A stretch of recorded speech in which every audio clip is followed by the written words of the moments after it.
Pariwisata di era sekarang tidak mungkin bisa sukses juga tanpa didukung oleh sarana prasarana digital. Saya tentu tidak akan bicara banyak terkait dengan teori-teori umum yang berkaitan dengan kepariwisataan. Apalagi teori-teori yang sangat spesifik ya, yang berkaitan dengan kepariwisataan. Tapi saya ingin berbicara dan berdiskusi bagaimana peran ICT digital dalam konteks enabler pariwisata, ya, yang memberikan dukungan pada kepariwisataan. Dari sisi pemerintah, ya, Pak Joko Widodo telah secara tegas menyampaikan kebijakannya untuk membangun destinasi wisata premium. Salah satu destinasi super prioritas adalah Labuan Bajo atau destinasi wilayah Labuan Bajo atau Flores, ya. Nah, dalam hal ini tentu seperti yang disampaikan, tidak ansih Kota Labuan Bajo atau Pulau Komodo, tapi dia juga harus menyangkut wilayah-wilayah enklave periferalnya yang memberikan dukungan ya terhadap kepariwisataan Labuan Bajo atau Komodo itu sendiri. Nah, kita tahu sama-sama bahwa nanti mungkin Ibu Sana bisa menjelaskan lebih dalam lagi tekanannya di wilayah Flores, Alor, Lembata, dan Bima. Itu kawasan yang harus sebagai satu kawasan yang harus kita bangun. Dari sisi teknologi informasi dan telekomunikasi, di sana telah dilakukan banyak sekali program. Ya, saya mulai saja dengan telekomunikasi di sektor backbone atau tulang punggung. Nusa Tenggara Timur adalah bagian dari jaringan lintas selatan serat optik nasional kita yang menghubungkan Indonesia bagian barat dengan Indonesia bagian timur melalui selatan. Sedianya ya jaringan network kita yang menghubungkan Indonesia bagian barat dengan bagian timur adalah wilayah utara melalui Manado, ya. Manado, Jawa, Kalimantan, Sulawesi Utara, ke Maluku Utara, Papua. Tetapi mengingat dan menyadari bahwa aktivitas vulkanis bawah laut sangat tinggi di wilayah utara, maka juga telah tersambung jaringan tulang punggung fiber optik wilayah selatan yang saat ini kita pakai sebagai jaringan tulang punggung, ya, untuk transmisi data Indonesia Timur ke barat dan Indonesia barat ke timur itu ada di wilayah Nusa Tenggara Timur. Semua wilayahnya sudah terhubung secara fiber optik, ya, itu adalah bagian dari jaringan fiber optik yang ada yang dibangun oleh Kominfo ditambah dengan jaringan-jaringan fiber optik yang dibangun oleh sektor privat. Kalau kita lihat secara keseluruhan itu ada 459.000 lebih kilometer panjang jaringan serat optik nasional kita di darat dan di laut di seluruh Indonesia, termasuk di Nusa Tenggara Timur. Ya. Yang kedua, ya, kita juga saat ini sedang membangun middle mile. Dalam hal ini pemanfaatan satelit-satelit untuk mengisi wilayah-wilayah pariwisata yang belum tersedia dengan sinyal 4G coverage dengan menghadirkan akses internet. Nah, untuk itu kita memanfaatkan 9 satelit, termasuk ya pemanfaatan akses internet untuk Nusa Tenggara Timur.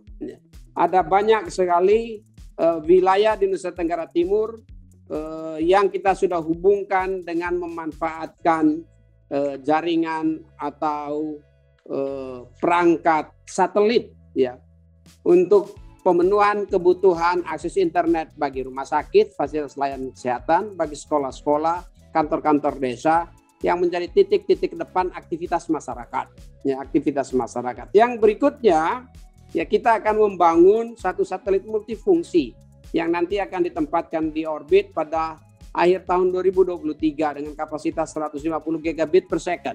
Salah satu satelit terbesar di Asia dan nomor 5 terbesar di dunia yang akan digunakan untuk 150.000 titik layanan publik, termasuk 93.000 sekolah, ya, puluhan ribu kantor layanan pemerintahan, kantor desa, fasilitas layanan kesehatan, Kamtibmas, dan seterusnya, ya, yang akan kita siapkan untuk memberikan dukungan bagi telekomunikasi nasional kita. Dan di the last mile, kita sedang membangun base transceiver station Saat ini kita semua tahu ada 12.548 desa dan kelurahan yang blank spot, termasuk di Nusa Tenggara Timur. Di Nusa Tenggara Timur itu sudah dibangun 156 base transceiver station 4G atau BTS 4G. Namun belum cukup, masih dibutuhkan sekitar 421 BTS untuk desa dan kelurahan di Nusa Tenggara Timur yang sedang kami bangun di tahun 2021 dan tahun 2022. Kami harapkan di akhir tahun 2022 desa dan kelurahan di Nusa Tenggara Timur sudah dapat dilayani seluruhnya oleh coverage sinyal 4G dan dilengkapi tahun 2023 dengan layanan satelit high throughput satellite Satria 1 yang akan kita letakkan di orbit. Dengan demikian, maka jaringan tulang punggung untuk memberikan dukungan bagi pengembangan dan pembangunan destinasi wisata super prioritas di Nusa Tenggara Timur yang didukung dengan hinterland atau pulau-pulau sekitarnya bisa kita kelola dengan lebih baik. Mengapa demikian? Karena kepariwisataan itu bukan saja saat sekarang pariwisata bukan lagi mass pariwisata, tapi pariwisata yang selektif, yang punya nilai tinggi. Dan Nusa Tenggara Timur adalah wilayah pariwisata yang mempunyai nilai tinggi. Nah, tinggal kita mampu nggak mengemasnya. Kata sahabat saya, Nusa Tenggara Timur itu adalah belahan surga yang dititipkan di bumi dan dipercayakan kepada pemerintah dan rakyat Nusa Tenggara Timur untuk mengolahnya. Nah, marilah kita mengolah surga yang dititipkan di bumi ini dengan baik.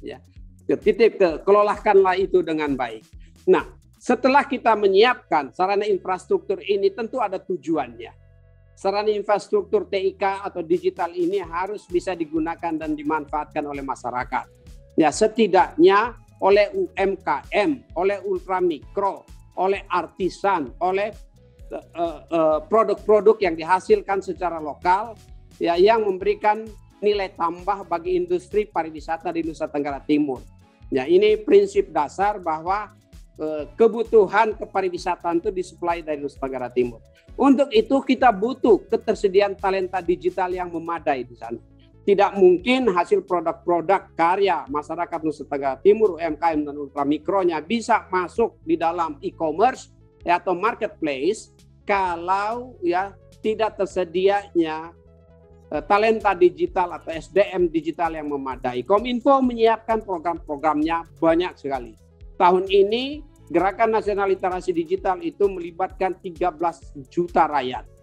Programnya 12,5 juta, realisasinya 13 juta rakyat yang sudah ikut ambil bagian di dalamnya. Saya harapkan tentu masyarakat Nusa Tenggara Timur ikut ambil bagian di dalamnya.